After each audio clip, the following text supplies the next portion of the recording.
Welcome you all to this commerce easy learning. Calicut university കീഴിലുള്ള BCom BBA third semester സ്റ്റുഡൻസിന് വേണ്ടിയിട്ടുള്ള വീഡിയോസാണിത്. Subject corporate accounting. ഈ വീഡിയോയിൽ ഉൾപ്പെടുത്തിയിരിക്കുന്നത് യൂണിവേഴ്സിറ്റി മുൻകാലങ്ങളിൽ ചോദിച്ചിട്ടുള്ള ഷോർട്ട് ആൻസർ ക്വസ്റ്റ്യനും അതേപോലെ തന്നെ എസ്സേ ടൈപ്പുമാണ്. ഓക്കെ, അപ്പോൾ നമുക്ക് നേരെ വീഡിയോയിലേക്ക് പോവാം. ക്വസ്റ്റ്യൻ ഇങ്ങനെയാണ്, അതായത് 5 മാർക്സ് ക്വസ്റ്റ്യൻ. മുമ്പ് 4 മാർക്സ് ആയിരുന്നു, ഇപ്പോൾ 5 marks. Y Limited issued 500 equity shares of rupees 10 to P. Payable rupees 3 on application, rupees 3 on allotment, rupees 2 on first call and rupees 2 on final call. The final call was not made by the company.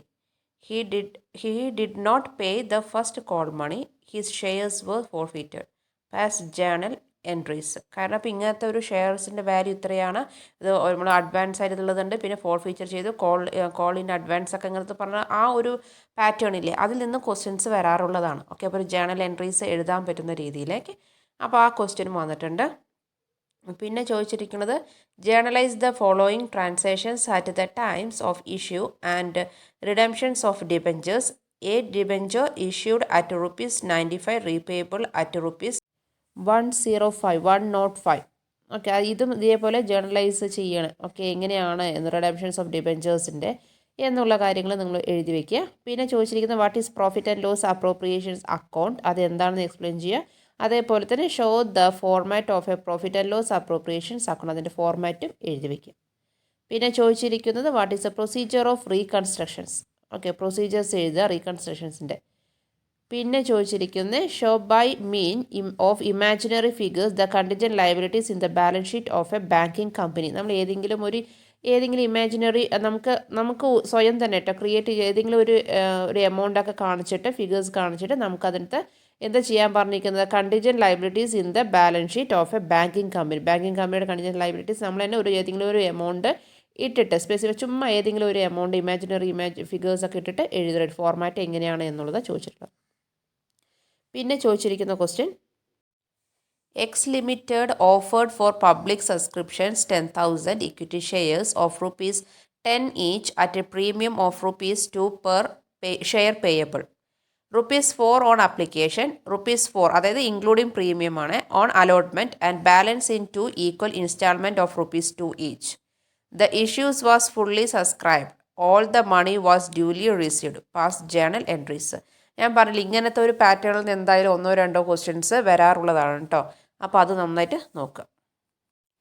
Next question വന്നിരിക്കുന്നത് from the following particulars ascertain the amount of premium to be credited to revenue account. Premium received during 2006-2007 21 lakh. Then outstanding premium on 31st March 2007 1 lakh. Then premium received in advance on 1st April 2006 55,000. Then premium received in advance on 31st March 2007 20,000. ഇതും ഏതാണെന്നറിയോ 5 marks ക്വസ്റ്റിനാണ് വരിക. മുമ്പുള്ളത് weightage ആയിരുന്നു കേട്ടോ. അതുകൊണ്ടാണ് ഞാൻ ഈ ഒരു weightage എന്നുകൊണ്ട് പറയുന്നത്. നിങ്ങൾക്ക് ക്വസ്റ്റ്യൻ വരുമ്പോൾ എങ്ങനെയായിരിക്കും വരിക, അതിൽ 5 മാർക്സ് ബേസിൽ, റൈറ്റ്. നെക്സ്റ്റ് ക്വസ്റ്റ്യൻ അതേപോലെ the following figures are extracted from the books of the RPN Bank Limited as on 31st March 2005. Interest and discount received 18,47,869. Interest paid on deposit 10,16,226. Commission, exchange and brokerage 1 lakh. Then rent received 27,500. Profit on sale of investment 1 lakh. Salaries and allowances 15,000. Rent and taxes paid 50,000.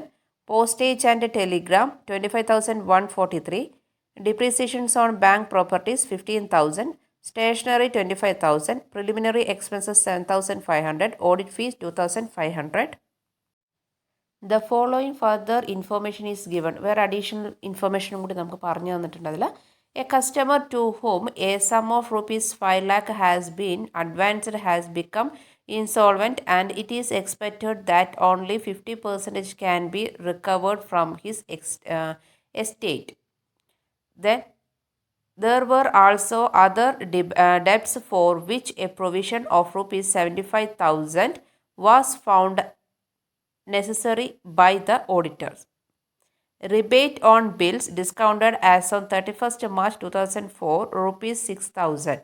Rebate on bill discounted as on 31st March 2005, rupees 8,000. The next adjustment ഒക്കെ പറയുന്നത് provide rupees 3,25,000 for income tax, write off all the preliminary expenses, prepare profit and loss account in accordance with the law, make necessary assumptions. ഇതാണ് question.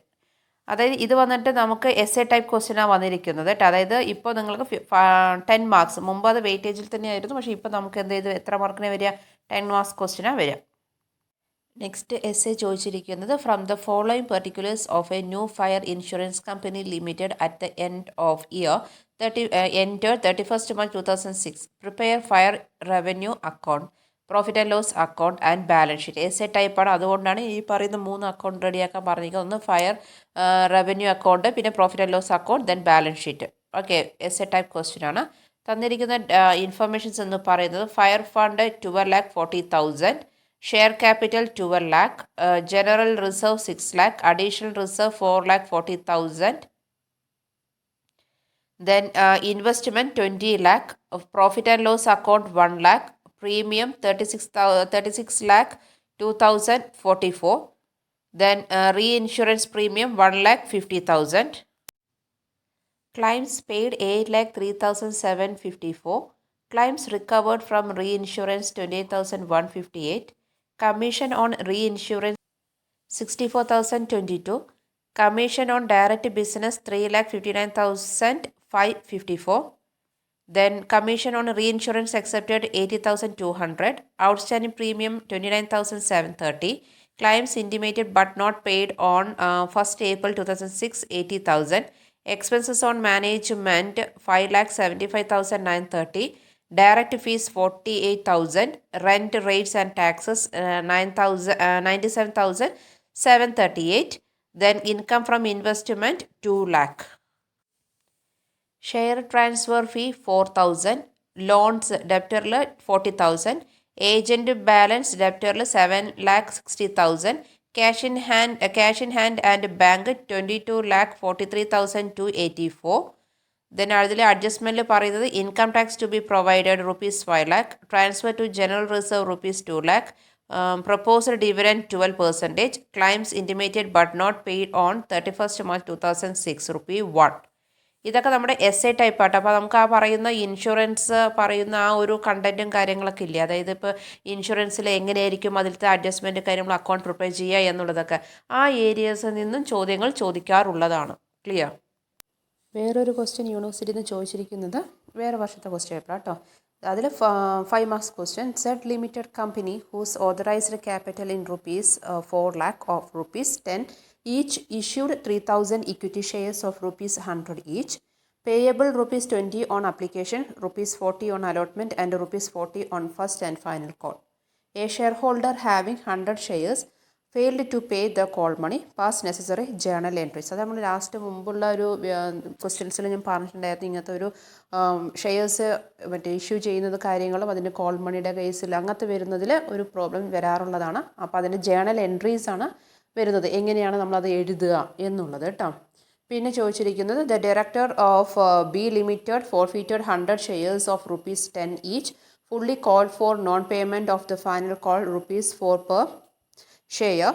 The shares were issued as fully paid at the ₹8 per share. Give journal entries. ഈ പറയുന്ന forfeiture ഷെയർസിൻ്റെ കാര്യങ്ങളില്ല, ആ ഒരു module നന്നായിട്ട് നോക്കണം കേട്ടോ. നമുക്ക് ആ പറയുന്ന ചാപ്റ്റേഴ്സിൽ ജേണൽ എൻട്രീസ്, കാരണം അതിലാണ് മാർക്ക്. ഓരോന്നും ഫസ്റ്റത്തെ ജേണൽ എൻട്രി 2 എഴുതി അതിന് മാർക്കുണ്ട്. അപ്പോൾ അത് സ്റ്റെപ്പ് കറക്റ്റായിട്ട് ഓർഡർ ആയിട്ട് നമ്മൾ എങ്ങനെയാണ് ഷെയർസിൽ ഫസ്റ്റ് ചെയ്യുന്ന സമയത്ത് ഏത് ജേണൽ എൻട്രിയാണ് എഴുതുക എന്നുള്ളതൊക്കെ നല്ല നീറ്റായിട്ട് പഠിക്കുക. Clear. Next question. On 1st January 2006 W Limited issued 30,000 50% debenture of rupees 10 each at a discount of 5%, redeemable on 31st December 2009 at a premium of 7%. Write journal entries in the books of the company on issue and redemptions of debentures. Okay, അപ്പോൾ റിഡംഷൻസ് of debentures ഇല്ലേ, ആ areas cover ചെയ്ത് പോണേ, കാരണം repeated questions ഒക്കെയാണ് വരുന്നത്. പിന്നെ അടുത്ത് ചോദിച്ചിരിക്കുന്നത് Z Limited had rupees 2 lakh authorized capital dividend into 20,000 shares of rupees 10 each.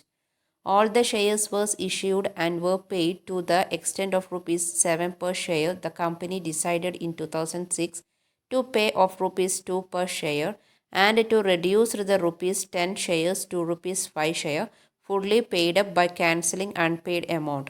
There was rupees 50,000 balance in profit and loss account, past entries in the books of the company. So okay, ഇങ്ങനെ authorise capital ഇത്രയുണ്ട്. ഇത്ര ഈ പറഞ്ഞ ഷെയർസിനൊക്കെ divide ചെയ്തിട്ടുണ്ട്. എല്ലാ ഷെയർസും ഇപ്പോൾ ഇങ്ങനെ ഓരോരോ രീതിയിൽ ഷെയർസിൻ്റെ വാല്യൂയിലാണ് ഇട്ട് കൊടുത്തിരിക്കുന്നത്. അപ്പോൾ അങ്ങനെയുള്ള കുറച്ച് രീതിയിൽ ക്യാൻസൽ ചെയ്താൽ ചിലത് ഫോർ ഫീച്ചർ ചെയ്തിട്ടുണ്ടാകും. അങ്ങനത്തെ ഒരു ടൈപ്പ് ക്വസ്റ്റ്യൻസ് ഇല്ല, അതൊക്കെ നന്നായിട്ട് ജേണൽ എൻട്രീസും നന്നായിട്ട് രീതിയിൽ പഠിക്കുക. പിന്നെ ചോദിച്ചിരിക്കുന്നത് what are the different methods of computing purchase consideration ആണ്. അത് 5 മാർക്സ് ക്വസ്റ്റ്യൻ ആണ്. പർച്ചേസ് കൺസിഡറേഷൻ ചെയ്യുന്നത് ഏതൊക്കെ മെത്തേഡ്സ് ആണ് അത് എഴുതുക വിത്ത് എക്സ്പ്ലനേഷൻ. പിന്നെ ചോദിച്ചിരിക്കുന്നത് find out the amount of premium to be credited to revenue account from the following. Premium received 2007-2008 42 lakh, then advanced 1st April 2007 1,80,000, then advanced 31st March 2008 1 lakh, then outstanding 31st March 2008 2 lakh. Bonus in reductions of premium to be adjusted 30,000. Okay, ഇതും എത്ര മാർക്കിൻ്റെ 5 marks question. Okay, നേരത്തെ ഉള്ളതാണെങ്കിൽ 4 marks ആയിരുന്നു, അതിൻ്റെ മുമ്പുള്ളതാണെങ്കിൽ weightage ആയിരുന്നു കേട്ടോ. പക്ഷേ എങ്കിൽ ഇപ്പോഴത്തെ നമ്മൾ നോക്കുകയാണല്ലോ, ഇപ്പോഴത്തെ ഇതിൽ വരുന്ന സിലബസ് പ്രകാരമുള്ളതിൽ 5 മാർക്സ് ക്വസ്റ്റ്യൻ. പിന്നെയുള്ളത് explain non performing asset. Non performing asset explain ചെയ്യാം. ഓക്കെ, ഇതൊക്കെ 5 മാർക്സ് ക്വസ്റ്റ്യൻ. അപ്പോൾ നമുക്കിനി വേറൊരു ക്വസ്റ്റ്യൻ നോക്കാം. B limited issued 5,000 equity share of rupees 100 each at a premium of rupees 25 per share. 1st January 2012, the company received 12,000 applications, of which 2,000 applications were totally rejected and their amount refunded.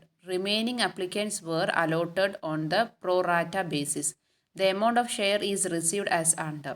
On application rupees 30, on allotment rupees 45 including premium, first call rupees 25 and on final call rupees 25, total 125. Allotment money was received in full. When first call was made, all money received except on 25 share. These shares were forfeited and reissued, credited at rupees 75 for rupee 110 shares. When final call was made, one shareholder holding 100 shares failed to pay the final call money. Past journal entries in the books of the company. അതായത് ഈ allotment base നമ്മൾ പറഞ്ഞ എല്ലാ ഇപ്പോൾ മൂന്ന് വർഷത്തെ question paper മേലെ നമ്മൾ നോക്കിയിട്ടുണ്ടായിരുന്നു അല്ലേ. അപ്പോൾ അതിലെല്ലാം ഈ പറയുന്ന ടൈപ്പ് ക്വസ്റ്റ്യൻസ് ഉള്ളതാണ്. അപ്പോൾ അതൊക്കെ നന്നായിട്ട് നോക്കുക കേട്ടോ. പിന്നെയുള്ളത് 5 marks question explain the different classification of debentures. ഡിബഞ്ചേഴ്സിൻ്റെ ക്ലാസിഫിക്കേഷൻ ഏതൊക്കെയുള്ളത് അതിൻ്റെ എക്സ്പ്ലെയിൻ ചെയ്യാം. പിന്നെ ചോദിച്ചിരിക്കുന്നത് calculate rebate on bills discounted as on 31st March 2010. Date of the ബില്ലുണ്ട്, എമൗണ്ട്, അതേ period of bill, rate of ഡിസ്കൗണ്ടും തന്നിട്ടുണ്ട് ഡയറക്റ്റായിട്ട്. അപ്പോൾ അതിൽ നിന്ന് നമ്മൾ എന്ത് കണ്ടുപിടിച്ചാൽ മാത്രം മതി? Rebate on bill discount. Okay, അതൊന്ന് ഫൈൻഡ് ഔട്ട് ചെയ്യാം. ഞാൻ ഇനിയിപ്പോൾ അതിലത്തെ എമൗണ്ട് ഒന്നും പറയുന്നത് കാരണം ഡയറക്റ്റായിട്ട് പറഞ്ഞു തന്നിട്ടുണ്ട്. അപ്പോൾ ജസ്റ്റ് നിങ്ങളത് വീഡിയോ വാച്ച് ചെയ്യുമ്പോൾ ജസ്റ്റ് ഇത് മൊബൈൽ ഹൊറിസോണ്ടലായിട്ട് വെക്കൂ കേട്ടോ. കാരണം എന്താ പറയുക, ലൈറ്റ് ചെറുതായിട്ട് എഴുതിയിരിക്കുന്നത്, അതുകൊണ്ട് ക്ലിയർ ആവുന്നില്ല. അപ്പോൾ അതുകൊണ്ട് നിങ്ങൾ എന്ത് ചെയ്യുക, മൊബൈൽ ഹൊറിസോണ്ടലാക്കി വെച്ച് ഒന്ന് നോക്കിക്കഴിഞ്ഞാൽ കുറച്ചും കൂടി videos clear Ave. Next question. On 31st March 2011, the Life Assurance Fund of an insurance company should a rupees 1,48,60,000 its net liability as per actual valuation as on that date was rupees 86 lakh. A dividend of rupees 8 lakh was payable to the shareholders for the year 2010-2011. But an interim bonus of rupees 4,50,000 was paid to the policyholder during the 2-year period ending 31st March 2011. Prepare statement showing the amount now available as bonus to the policy holders. അതായത് insurance എന്ന് പറയുന്ന മേഖലയിൽ നിന്ന് നമുക്ക് problems വരാറുള്ളതാണ്. Okay, അപ്പോൾ ഇതൊക്കെ just ഒന്ന് നോക്കി വെക്കുക. പിന്നെ ചോദിച്ചിരിക്കുന്ന state the difference between amalgamation in the nature of merger and amalgamation in the nature of purchase. Okay, രണ്ടും ഡിഫറൻസ് എങ്ങനെയൊക്കെയാണ് മെർജർ സമയത്തും പർച്ചേസ് ചെയ്യുന്ന സമയത്ത് അതിൻ്റെ ഫീച്ചേഴ്സ് നേച്ചേഴ്സ് എന്തൊക്കെയാണ് എന്നുള്ളതിൻ്റെ വേർതിരിച്ച് എഴുതി കാണിക്കുക. Okay, Next 5 marks question. What is a share? What are the different classes of shares? Okay, shares എന്താണെന്നും ഡിഫറെൻറ്റ് ക്ലാസ്സസ് ഓഫ് ഷെയർസും എക്സ്പ്ലെയിൻ ചെയ്യുക 5 മാർക്സ് ക്വസ്റ്റ്യൻ. പിന്നെ വേറൊരു 5 മാർക്സ് ക്വസ്റ്റ്യൻ പറയുന്നത് Y limited issued 2000 shares ₹10 each at a premium of ₹2 per share. The amount was payable as ₹3 on application, ₹4 on allotment including premium, and the balance on first and final call. All shares were prescribed and money duly received. Show the journal entries. അതാണ് ഞാൻ പറഞ്ഞത്, ഈ പറയുന്ന type questions കുറേ വട്ടം എല്ലാ പ്രാവശ്യവും question ചോദിക്കുന്നുണ്ടെന്ന് തന്നെ പറയാം. ഓക്കെ, അപ്പോൾ ആ ഏരിയ നന്നായിട്ട് നോക്കൂ. പിന്നെ ഇതേപോലെ തന്നെ നമുക്ക് വേറൊരു ക്വസ്റ്റ്യൻ പറയുന്നത് ജേണൽ എൻട്രീസ് ആണ് എഴുതാൻ പറഞ്ഞിരിക്കുന്നത്. അതേപോലെ ഒരു ആപ്ലിക്കേഷൻ നമ്മൾ ഇൻവൈറ്റ് ചെയ്തിട്ടുണ്ട്. ഒരു എക്സ് ലിമിറ്റഡ് എന്ന് പറയുന്ന ഒരു കമ്പനി ഒരു ആപ്ലിക്കേഷൻസ് ഇൻവൈറ്റ് ചെയ്തിട്ടുണ്ട്. അതിൽ എത്ര ഷെയർസ് ആണെന്ന് പറഞ്ഞു 5000 ഷെയർസ് ഓഫ് ₹100 ഈച്ച്. ഓരോന്നിനും ₹100 വെച്ചിട്ടാണ്. എത്ര ഷെയർസ് ഉണ്ട്? 5000 ഷെയർസ് വെച്ചിട്ടാണ് ഉള്ളത്. At a premium 5% payable as ₹25 on application, ₹45 on allotment including premium, and ₹35 on the first and final call. The application received for 4,000 shares and all of these shares was accepted. All money debts were received except the call on 100 shares which were forfeited. Of these, 50 shares were reissued at ₹90 as fully paid. Past journal entries. അത് ഞാൻ പറഞ്ഞു, forfeited ഷെയർസിൻ്റെ കാര്യത്തിൽ ആ സെക്ഷൻസിലൊക്കെ വരില്ല. ആ ഒരു സംഭവം വരുന്ന സമയത്ത് എങ്ങനെയായിരിക്കും നമ്മൾ എൻട്രീസ് എഴുതുക എന്നുള്ള കാര്യം കേട്ടോ. അപ്പോൾ ഈ ഒരു ഏരിയാസ് ഞാൻ 2 ക്വസ്റ്റ്യനും പറഞ്ഞത് നല്ല നീറ്റായിട്ട് പഠിക്കുക. കാരണം റിപ്പീറ്റഡ് ക്വസ്റ്റ്യൻ ആണ്, എന്തായാലും വന്നിരിക്കും. പിന്നെ അടുത്ത ക്വസ്റ്റ്യന് 5 മാർക്സ് ക്വസ്റ്റ്യന് പ്രിപ്പയർ ചെയ്യാൻ പറഞ്ഞിരിക്കുന്നത് എന്താണെന്നറിയോ? എത്രത്തോളമാണ് prepare a statement showing the amount now available a bonus to policy holder. നമ്മളിത് ഈ മറ്റേ ഇൻഷുറൻസിൻ്റെ കേസാണ്, ഇൻഷുറൻസിൻ്റെയാണ് പ്രോബ്ലം വന്നിരിക്കുന്നത്. ഇതേ പ്രോബ്ലം ടൈപ്പ് നമ്മൾ കുറച്ച് മുമ്പുള്ളൊരു ക്വസ്റ്റ്യനിൽ ഇട്ടിട്ടുണ്ട്. ഓക്കെ, അപ്പോൾ അതുകൊണ്ട് ജസ്റ്റ് ഒന്ന് ക്വസ്റ്റ്യൻ നിങ്ങൾ നേരെ നോക്കി വായിക്കുക. കാരണം ഇത് വരുന്ന ലൈഫ് ഇൻഷുറൻസ് കമ്പനി ബേസിലാണ്. അപ്പോൾ അത് നോക്കുക. ഇപ്പോൾ എത്രത്തോളം കിട്ടും ബോണസ് ടു പോളിസി ഹോൾഡേഴ്സ് എന്നുള്ളത്. ഓക്കെ, ഇത് നമ്മൾ നേരത്തെ ചോദിച്ച അതേ ടൈപ്പ് ക്വസ്റ്റ്യൻ ആണ്. അതുകൊണ്ട് ഞാൻ ഇതിലത്തെ ഇൻസൈഡ് ഇൻഫർമേഷൻസ് വായിക്കാതിരിക്കുന്നത്. നിങ്ങൾ ജസ്റ്റ് ഒന്ന് പൗസ് ചെയ്തിട്ട് ജസ്റ്റ് നോക്കുക കേട്ടോ. Next question, what do you mean by impairment of asset? Mention the treatment. 5 marks question. Next question, Rani had 10%, then 5,000 debenture of X, 100 each due for redemptions on 1st April 2018. The debentures trustee did provided that the company may redeem the debenture of a premium of 5% at any time before maturity. The directors decided to exercise the options and issued 40,000 equity shares of X, 10 each at a 10% premium and 1,000. The 9% debenture of ₹100 each at par for the purpose of redemption. Write journal entries. Okay, ഈ ഒരു type ക്വസ്റ്റ്യൻസും ഡിബഞ്ചറും അതേപോലെ തന്നെ ഈ പറയുന്ന equity shares ഇത്ര രൂപയ്ക്ക് കൊടുത്ത് ഇത്ര പ്രീമിയത്തിനാണ് എന്നുള്ള റിഡീം ചെയ്തു എന്നൊക്കെ പറയുന്നില്ല. ആ ഒരു പാറ്റേണും പഠിച്ചു വയ്ക്കുക. Next question, write the features of double account system. Features എഴുതുക.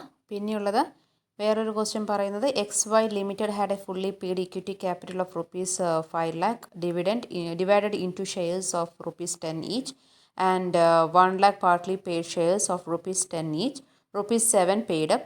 It has an accumulated profit to the credit of its profit and loss account of ₹2 lakh, free reserves of ₹1,50,000 and security premium of 75,000. It has decided to convert the partly paid equity shares into fully paid up, applying bonus out of accumulated profit and free reserve. The bonus was declared at ₹6 per share on the fully paid up capital. Pass necessary journal entries. Okay, അതായത് ഈ ഒരു സെക്ഷനിൽ അതായത് ഈ പറയുന്ന amount ഇത്രയുണ്ട് full equity share capital ഇപ്പോൾ ഇത്രയാണ്. അതിന് ഓരോ ഷെയർസായിട്ട് ഓരോ ₹10 ഷെയർ വെച്ചിട്ട് ഡിവൈഡ് ചെയ്തിട്ടുണ്ട്. പകുതി 1 lakhൻ്റെ അത് 1 lakh partly paid up shares എന്ന് പറയുന്നത് ₹10 ഈച്ചും, അതേപോലെ തന്നെ അത് ₹10 വെച്ചിട്ടും, അതേപോലെ പെയ്ഡ് അപ്പ് ക്യാപിറ്റൽ ₹7. അങ്ങനെ കുറച്ച് കാര്യങ്ങൾ, അങ്ങനത്തെ ഒരു ടൈപ്പ് ക്വസ്റ്റ്യൻസ് ഒക്കെ നന്നായിട്ട് നോക്കുക. Okay, the next question, write a short note on the advantages and disadvantages of setting of accounting standard. അത് അഡ്വാൻറ്റേജസും അതേപോലെ ഡിസഡ്വാൻറ്റേജസും എഴുതുക ഏതിന് അക്കൗണ്ടിങ് സ്റ്റാൻഡേർഡിനെ കുറിച്ച്. ഈ പറയുന്ന ക്വസ്റ്റ്യൻ ഇപ്പോൾ പറയാൻ പോകുന്ന എസ് എ ടൈപ്പ് ക്വസ്റ്റ്യൻ തൊട്ട് മുമ്പുള്ളതൊക്കെ 2019 റീസൺ ക്വസ്റ്റ്യൻ പേപ്പേഴ്സ് ആണ്. അപ്പോൾ അതൊക്കെ ഒന്ന് നല്ല രീതിയിൽ നോക്കണം. അപ്പോൾ അതുമായിട്ട് റിലേറ്റഡ് ആയിട്ടുള്ള ടോപ്പിക്സ് ആണ് നിങ്ങൾ കുറച്ചും കൂടി ഇമ്പോർട്ടൻസ് കൊടുക്കേണ്ടത്. ഇപ്പം എസ് എ ടൈപ്പ് നോക്കാം. What do you mean by buyback of shares? Also mention its objectives, merits and demerits. Next question, from the following details of an electricity supply company, maintain accounts under the double account system, calculate clean profit, then capital base, reasonable return, and amounts available for dividend. and contribution to tariff and dividend control reserve and customers rebate reserve. Particular കോളത്തിൽ കൊടുത്തിരിക്കുന്ന sale of energy കൊടുത്തിട്ടുണ്ട്, meter rents, transfer fee, cost of generations, distributions and selling expenses, rent, rate and taxes, audit fee, intangible, return of. Next management expenses, depreciation, interest on loan from EB, contingency reserves, investment income, interest on security deposit, interest on bank deposit, contribution to PF, ഈ amount. ഇത്രയും എമൗണ്ടും കാര്യങ്ങളാണ് തന്നിരിക്കുന്നത്. ഇനി ഇതിൻ്റെ adjustment നമുക്ക് നോക്കാം. Original cost of fixed asset is ₹27 lakh. Contribution by consumers for acquisitions of such fixed asset ₹2 lakh. Cost of intangible ₹50,000. Contingency reserve investment ₹50,000. Stores opening and closing ₹40,000 and ₹60,000 respectively. Cash and bank balance opening and closing ₹50,000. Then depreciations up to the beginning of the year ₹5 lakh. Intangible return off up to the beginning of the year ₹4,000. Security deposits to customers held in cash ₹20,000. Tariff and dividend control reserve opening and balance ₹8 lakh. Development reserve opening balance ₹1,20,000. Amount carried forward for distributions to consumer the ₹15,000. Loan from state electricity board ₹90,000. No new plant and machinery was added in the year. Then transfer in the year to contingency reserve was ₹8,000. Reserve bank rate is to be adopted at 8%. ഈ ഒരു question തന്നെ 2019 ചോദിച്ചിരിക്കുന്ന SI. Okay, അപ്പോൾ ഇതും just ഒന്ന് ചെയ്ത് നോക്കുക. From the following data, compare the net asset value of each category of equity shares of Smith Limited. Shareholders fund 10,000 A equity shares of ₹100 each fully paid. ബിയുടെ ആകുമ്പോൾ 10,000 ബീസ് equity shares of ₹100 each. പക്ഷേ എത്ര paid ചെയ്തിട്ടുള്ളൂ? 80 paid. Then സിയുടെ case വരുമ്പോൾ 10,000 C equity shares of ₹100 each ₹50 paid. Retained earnings ₹9 lakh. Okay, അപ്പോൾ ഇതാണ് നമുക്ക് ഫൈൻഡ് ഔട്ട് ചെയ്യാൻ പറയുന്നത്. കമ്പാരിസൺ ചെയ്യാൻ 3 ഇക്വിറ്റി ഷെയർസ് എ ബി സിയുടെ, അത് നെറ്റ് അസറ്റ് വാല്യൂ ആണ് കണ്ടുപിടിക്കേണ്ടത്. അപ്പോൾ ഇതൊക്കെയാണ് എസ് എ ടൈപ്പ് ചോദിച്ചിരിക്കുന്നത്. അപ്പോൾ ലാസ്റ്റ് സെക്ഷൻസിലത്തെ വീഡിയോസിൽ പറഞ്ഞിരിക്കുന്ന ക്വസ്റ്റ്യൻസ് ഒക്കെയാണ് 2019 വന്നിരിക്കുന്നത്. അപ്പോൾ ആ ഒരു ഏരിയാസ് കൂടി കുറച്ചും കൂടി ഫോക്കസ് ചെയ്തിട്ട് നിങ്ങൾ ടെക്സ്റ്റ് നോക്കി പഠിക്കുന്ന സമയത്ത് കുറച്ചും കൂടി റെഫറൻസ് ചെയ്യുക. നമുക്കറിയാൻ പറ്റും, ഒരു അക്കൗണ്ടിങ് പേപ്പേഴ്സൊക്കെ ആകുമ്പോൾ ഒരു പ്രോബ്ലം പേപ്പറിൻ്റെ എക്സാമിന് വരുന്നത് അധികം 60% പ്രോബ്ലം ക്വസ്റ്റ്യൻസ് തന്നെ ആയിരിക്കും, അല്ലെങ്കിൽ 70% പ്രോബ്ലം ആയിരിക്കും, ബാക്കിയായിരിക്കും തിയറി ഉണ്ടാവുക. അപ്പോൾ അധികം നിങ്ങൾ ഫോക്കസ് ചെയ്യേണ്ടത് 2 മാർക്സിന് ഫോക്കസ് ചെയ്യണം. അതേപോലെ എസ് എ ടൈപ്പിൽ വരുന്നത്, എസ് എ ടൈപ്പിൽ 3 വന്നു കഴിഞ്ഞാൽ 2 പ്രോബ്ലം ഒരു തിയറിയുമായിരിക്കും മെജോറിറ്റി വരാൻ ചാൻസ്. ഓക്കെ, പക്ഷേ അത് ആ ഏരിയ ഫുൾ കവർ ചെയ്ത് നല്ല രീതിയിൽ തന്നെ പഠിച്ചെടുക്കുക. ഓക്കെ, അപ്പോൾ ഈ ഒരു വീഡിയോ ആദ്യമായിട്ടാണ് കാണുന്നതെങ്കിൽ സബ്സ്ക്രൈബ് ചെയ്യുക, ബെൽ ബട്ടൺ പ്രസ് ചെയ്യുക. അതേപോലെ വീഡിയോ യൂസ്ഫുൾ ആയാൽ like and share. Thank you. See in the next class.